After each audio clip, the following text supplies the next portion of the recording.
Bom dia, pessoal. Nessa aula, depois dessa luta, tentando ver como que a gente vai passar isso para vocês, tentei achar uma melhor forma para que vocês, né, entendam o que eu estou falando, ok?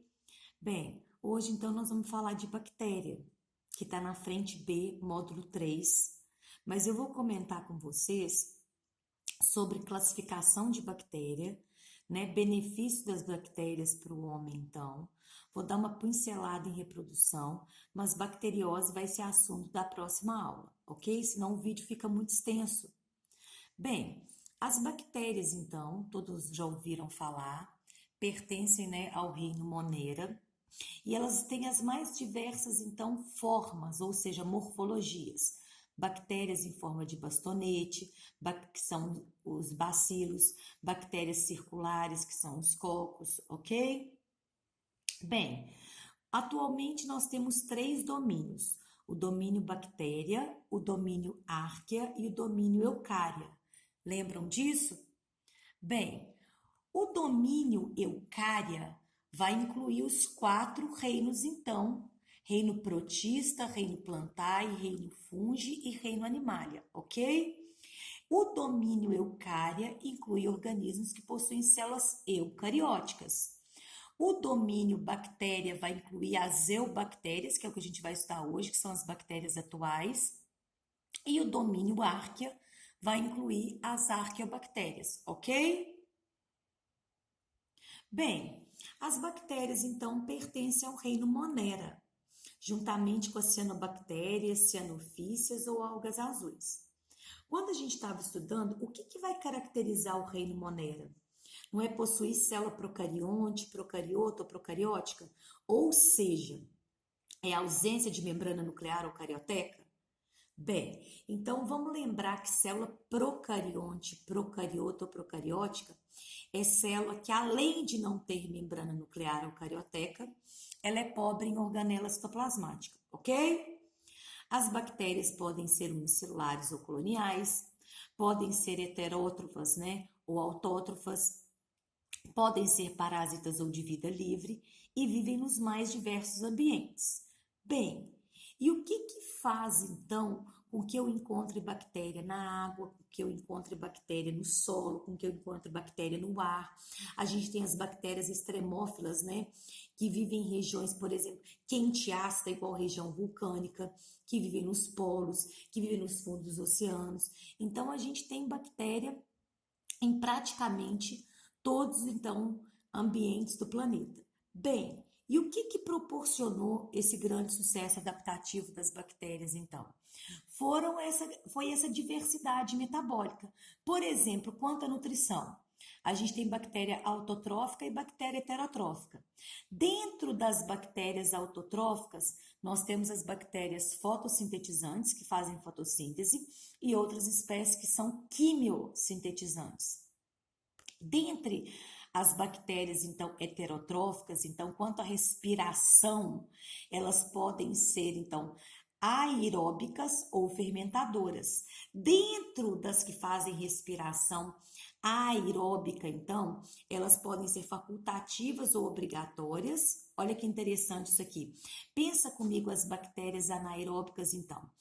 Ela vive na ausência de oxigênio, não é? Anaeróbica. Bem, o que vai acontecer então? Se ela for obrigatória, ela só vive na ausência de oxigênio. Se ela for facultativa, ela não pode viver então tanto na presença quanto na ausência. Um exemplo claro de bactéria anaeróbica, né? Obrigatória, não é, por exemplo, Clostridium tetani, que é a bactéria causadora do tétano, que a gente então coloca água oxigenada, né, que é o peróxido de hidrogênio, para matar essas bactérias que são anaeróbicas obrigatórias, ok? A gente vai falar então de bacteriose no próximo assunto, na próxima aula, na verdade. Se eu fosse fazer o esquema de uma bactéria aqui, nós temos que lembrar que bactérias, então, elas têm três revestimentos. Nesse esquema não está representado, então, a cápsula gelatinosa, que a maioria das bactérias tem. A parede celular, a membrana celular. Então, a cápsula gelatinosa fica externa à parede celular. que não é de celulose, igual de célula vegetal, que é de peptidoglicano. A gente tem a membrana celular, ok? Bem, como bactéria tem célula procariótica, não tem núcleo, tem só um nucleóide, que consiste então no DNA bacteriano.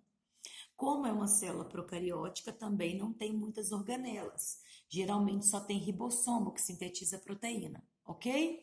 E a gente tem o plasmídio, que é o DNA circular das bactérias, que eu vou falar agora. A gente sabe, então, que as bactérias, elas têm diversas formas, então, né, diversas morfologias. Coco, streptococo, espiroqueta, espirilo, bacilo, ok? E elas podem ser classificadas como? Se forem bactérias unicelulares, vai ser quanto à forma, quanto à morfologia. Bactérias circulares, cocos, bactérias em forma de bastonetes, bacilos, bactéria em forma de vírgula ou vibrião, o espirilo, as espiroquetas.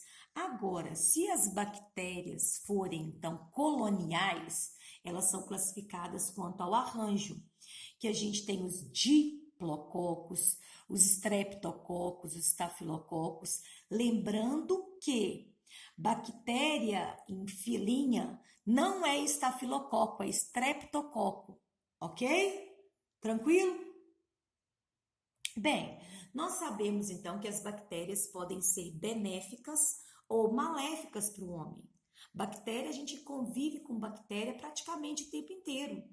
Se a gente, por exemplo, conseguisse enxergar, tivesse um microscópio para a gente ver a palma da mão da gente, tem milhares de bactérias, tem as bactérias da nossa microbiota intestinal que sintetizam vitamina K para nós, que nós não podemos esquecer. Então, na verdade, tem muita bactéria que é benéfica. Bem, só para a gente lembrar, quando a gente estudou ecologia, vocês estão lembrados que bactérias e fungos são decompositores, ou seja, transformam MO em MI, matéria orgânica em matéria inorgânica, certo? Bactéria utilizada na fabricação de alimento, queijo, coalhada, iogurte, requeijão. Bactéria, né, que é fixadora do nitrogênio atmosférico, que a gente vai falar daqui a pouco. Bactéria utilizada em engenharia genética, bactéria utilizada para fazer medicamento, bactéria da nossa microbiota intestinal que sintetiza vitamina K. Então, a gente tem muitas bactérias que são benéficas para o homem, ok? Bem, o que é o plasmídio, então? O plasmídio é o DNA circular, olha aqui, vários plasmídios, extracromossomal da bactéria. Então, o plasmídio para as bactérias, ele não tem função de hereditariedade. Ele tem função de quê? Função de defesa para a bactéria. Ele vai incorporar gene exógeno, que a gente chama, para então proteger a bactéria. O plasmídio na engenharia genética, ele é chamado de vetor de DNA. O que é isso? Olha que interessante isso aqui. Esse plasmídio que é extraído das bactérias, ele incorpora genes, então, aqui, para a gente poder fazer os transgênicos. Então, na verdade, o plasmídio, por exemplo, o plasmídio foi utilizado para fazer, então, a insulina que a gente toma. Eu sou diabética, não sou? Olha que interessante isso aqui. A insulina humana não é produzida por bactérias transgênicas que produzem, então, a insulina humana? E como que foi passado o gene humano para a produção de insulina? Ele foi incorporado nas bactérias através dos plasmídios, ok? Bem, aí está mostrando aqui, né, como que o plasmídio é utilizado em engenharia genética, então. Esse plasmídio, ó, ele vai incorporar, que é o gene humano, e a bactéria vai poder, então, né, a proteína humana vai sintetizar, no caso do exemplo da insulina, ok? Então, o plasmídio é chamado de vetor de DNA. Nós temos as bactérias fixadoras do nitrogênio atmosférico, geralmente as bactérias do gênero Rhizobium, que vivem nos nódulos das plantas leguminosas. Elas então vão fixar o nitrogênio atmosférico, vão transformar esse nitrogênio então em o que? Nitrito, em nitrato, até então virar uma proteína e os seres vivos, então, ao longo da cadeia alimentar, irem passando esse nitrogênio ao longo da cadeia alimentar. As bactérias participam de todo o ciclo do nitrogênio, que a gente vai comentar numa aula, certo? De ecologia, que não é o momento. Então, a gente tem as bactérias que vão fixar o nitrogênio atmosférico, certo? Vão absorver o nitrogênio, então, que está na forma gasosa, vão transformar esse nitrogênio em amônia, em nitrito, em nitrato, até a planta, então, sintetizar as próprias proteínas dela. Bem, a gente sabe que também a gente tem bactéria maléfica, ou seja, bactéria que estraga alimento, bactéria que causa doença. A gente tem que lembrar, então, que existem bactérias que são benéficas e bactérias que são maléficas ao homem. O que é bacteriose? É o conjunto de doenças causadas por bactérias, que nós vamos falar na próxima aula, então. Lembra que virose é o conjunto de doenças causadas por vírus, bacteriose, conjunto de doenças causadas por bactérias. Alguns exemplos, então, de bacterioses. A gente tem a tuberculose, o tétano, a difteria, a coqueluche, a pneumonia, sífilis, não é verdade? A gente tem a gonorreia, a leptospirose, a cólera, a hanseníase, antigamente chamada de lepra, a meningite, que tem meningite viral e meningite bacteriana, a febre tifoide, o botulismo, que é a doença dos enlatados, certo? Né? O tétano, comum em medicamentos, que a gente tem o soro antitetânico e a vacina antitetânica, que vai ser assunto da minha próxima aula, as bacterioses, ok? Aí eu coloquei aqui outra lista para que vocês lembrem, então, de bacterioses, né? Que a gente tem o tétano, que a gente tem, então, o tracoma, que a gente tem a sífilis, cólera, pneumonia, tuberculose, peste bubônica, a peste negra, que matou muita gente, a febre tifoide, a meningite, ok? Bem, agora, só para a gente dar uma lembradinha na reprodução das bactérias, as bactérias, como têm uma enorme diversidade metabólica, elas também têm uma diversidade na reprodução, certo? Tem bactérias que podem se reproduzir de forma assexuada, lembrando que a reprodução assexuada não promove variabilidade genética, por divisão binária, cisparidade ou bipartição. 3 nomes, então, para a mesma coisa. É como se fosse uma mitose, né? A célula mãe vai se dividir e originar 2 células filhas idênticas a ela, certo? E a gente vai ter as bactérias, as espécies que fazem reprodução sexuada, que são 3 tipos, então, de reprodução sexuada: conjugação, transformação e transdução. A conjugação é quando 2 bactérias se unem e trocam material genético através de pontes citoplasmáticas, ok? Olha aqui mostrando a ponte citoplasmática, certo? A gente vai ter a transformação, que é o experimento, de Griffith, certo? Essa transformação, o que é? É quando bactérias, então, absorvem material genético do meio de bactérias mortas. Lembram do experimento de Griffith? Ó, o que era o experimento de Griffith, então? Ele, então, quando ele inoculava, né, quando ele injetava bactérias capsuladas, o ratinho morria. Quando ele injetava bactérias não capsuladas, que não eram virulentas, o ratinho continuava vivo. O que ele fez, então?